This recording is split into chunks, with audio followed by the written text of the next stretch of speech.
បាទសួស្តីអ្នកទាំងអស់គ្នាថ្ងៃនេះដែរខ្ញុំបង្ហាញពីរបៀបភ្ជាប់បាទ Xiaomi router BE បាទ3500ដែលជាប្រភេទ Wi-Fi 7បាទយើង support Wi-Fi 7បាទហើយនេះគឺជារូបរាងខាងក្រៅរបស់ router បាទឥឡូវហ្នឹងយើងទៅតាមដានពីរបៀបភ្ជាប់ទាំងអស់គ្នាបាទជាដំបូងយើងចូលមក Wi-Fi របស់យើងហ្នឹងបាទបន្ទាប់មកយើងរើស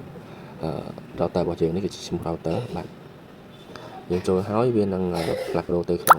ពណ៌របស់វាមួយទៀត app របស់វាហ្នឹងបាទអញ្ចឹងយើង take វាពីរមកបាទកន្លែងនេះយើងត្រូវ region បាទយើងយក Cambodia យើងមក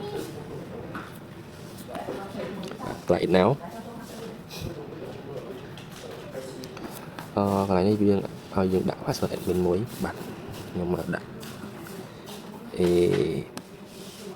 មកដាក់សតុចហ្នឹង ABC add បាទ1 2 3 4 5 6 7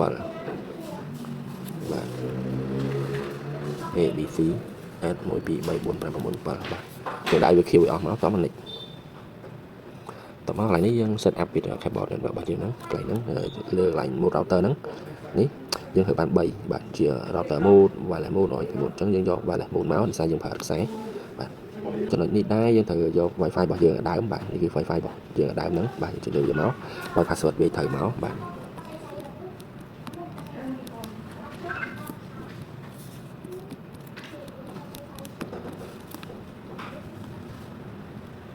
បាទបន្ទាប់មកយើង next កន្លែងនេះយើងគេឲ្យយើងដាក់ Wi-Fi ថ្មីឃើញវាចេញ plus អត់បាទអញ្ចឹង password កន្លែងនេះយើងដាក់អីក៏បានដែរបាទនេះទៅយើងដាក់ plus តាមគេចឹងមកបាទ password ខ្ញុំសុំដូរដាក់1 2 3 4 1 2 3 4ហ្នឹងទៅវាចិត្តបាទអញ្ចឹងយើង next ទៀតបាទនេះគឺយើងបាន config វារួចរាល់ហើយបាទជាមួយនឹង router របស់យើងហ្នឹង router 3600របស់យើងហ្នឹងបាទអញ្ចឹងចំពោះ router ដែរគឺនេះគឺខ្ញុំភ្ជាប់ថ្មីអាថ្មីរបស់យើងហ្នឹងគឺមានពាក្យ plus បាទនេះអាចាស់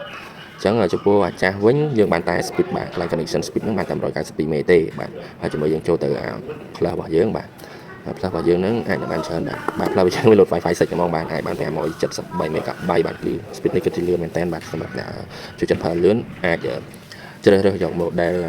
router B 3600នេះបានបាទអរគុណ